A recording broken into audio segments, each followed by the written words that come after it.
Hey, what's going on, guys? Welcome to the Rojas Media YouTube channel. Before I get into this video, yes, I know it's been like 3 or 4 months since I've created a video at all, but before I get into the video, make sure that you go subscribe, go listen to wherever you get your podcast fix, on Apple, Spotify, Google Play. Go listen or subscribe to Rojas Media Podcasts. Like I said, wherever you get your podcast fix. I know most people it's Apple, some people it's Spotify, Google Play. Go listen. I have the Consensus, where you can listen to sports talk about all 4 major sports, or I also have Fuzzy Balls. Even though I've only dropped really like 3 episodes for it. There's also been like no tennis at all. And I happened to get sick when the Australian Open happened, so that episode didn't happen. And now I only have 3 episodes of Fuzzy Balls. But go listen to some tennis talk. Go listen to some, major sports in America talk. So go listen, go subscribe to Rojas Media Podcasts, wherever you get your podcast fixed. So getting into the video. So I wanted to start this new series. Basically, this idea I have is that I want to take 2 players from whichever sport it is, whether it's baseball, basketball, football, hockey, tennis, maybe soccer in the future, who knows. I want to take 2 players, and I want to compare. It doesn't have to be their best season, but it can be one of their best seasons, and I want to compare, and I want to say, I want to pick who I'd rather have on my team. So, for this episode, we're doing 2007 Jimmy Rollins versus 1999 Derek Jeter. Both, even though Derek Jeter didn't win the MVP that year, an MVP-esque season.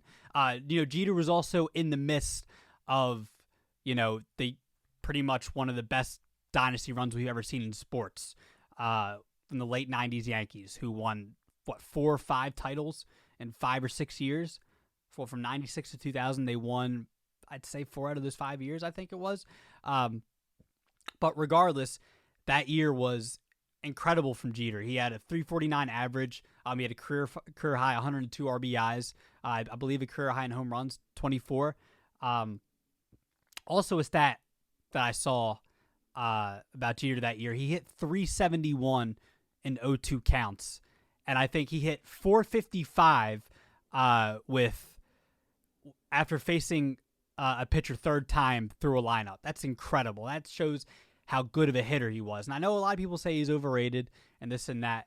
I think they're just mad he's a Yankees legend. He's on the Yankees, and he's had some incredible moments throughout his career. But he's going up here against 2007 Jimmy Rollins. People look at this and say, well, it's Derek Jeter versus Jimmy Rollins. I don't understand how you're even comparing. Well, 2007 Jimmy Rollins is pretty incredible. Led the league in runs, 139. Led the league in hits, 212. Career high in home runs, I believe, 30. 96 RBIs. That's coming from a leadoff hitter. And this is during an era where leadoff hitters aren't what they are now.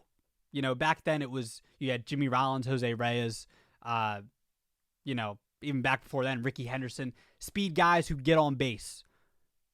Even if they weren't hitting, they were getting bunts, they were walking, getting on base. And Jimmy Rollins had never had a career like this, or a year like this in his career up to that point.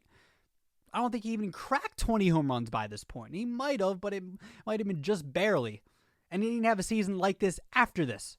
I think that the year they won in 2008, he had, a good leadoff hitting. He did what he had to do during that season when they won the World Series. But in 2007, he was the reason. He was probably the number one reason why they got to the playoffs that year. And start to finish.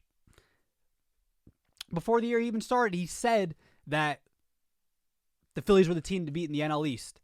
And it took him 162 games to do it. And J-Roll played all 162 games, but they got there. They got to the playoffs on the last day of the season, beating out the Mets. And not to mention his numbers against the Mets that year, the team he was basically calling out pretty much. It was really just the Phillies and the Mets, and maybe the Braves that were looking to win the division that year. But he was incredible against the Mets. That shows how clutch he was that year. And even in the last game of the season, he got his 20th triple to be the first ever player to be in the 2020-2020 club. That's a lot of 20s, especially in the year of 2020. But and a lot of incredible accomplishments that year from J-Roll. J-Roll was just, he was the catalyst. He was doing it when players were injured. I think Chase Utley was injured that year.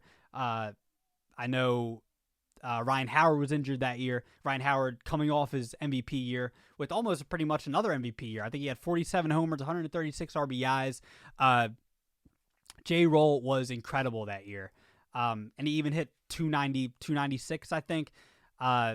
You know, and Gold Glove, Silver Slugger. I mean, these are just things to add to his MVP year. I'm taking J-Roll, man. I'm taking 2007 J-Roll over 99 Derek Jeter. I just think, you know, Jeter was in a lineup on a team that was just stacked. Tino Martinez, Jorge Posada, Chuck Knobloch had a good year that year. Scott Brocious, Bernie Williams, Yankee legend, Paul O'Neill, another Yankee legend.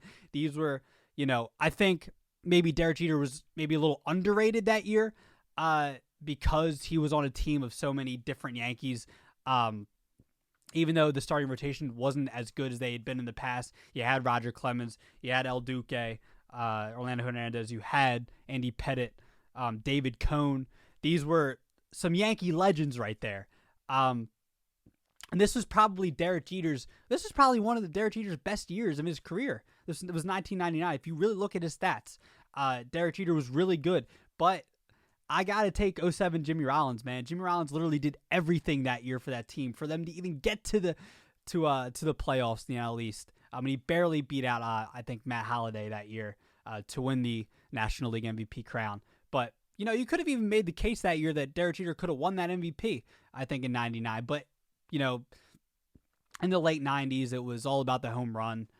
You had McGuire, Sosa, Ken Griffey Jr., Barry Bonds. These guys were all big-time home run hitters. So, you know, for Jeter not to win MVP that year, it wasn't surprising. But, you know, not saying that Jimmy Rollins' career is better than Derek Jeter's career. I'm just saying I think I'm taking 2007 Jimmy Rollins over 1999 Derek Jeter. And these are arguably two of their, I mean, 07, not arguable. That was definitely J-Roll's best year, but, you know, 99, definitely one of Derek Jeter's better years in his career, in his legendary career. So I'm taking 07 Jimmy Rollins. Let me know, you know, who else you would like to see me compare. You know, I'm obviously not just doing baseball. Definitely going to do some basketball, you know, football, hockey.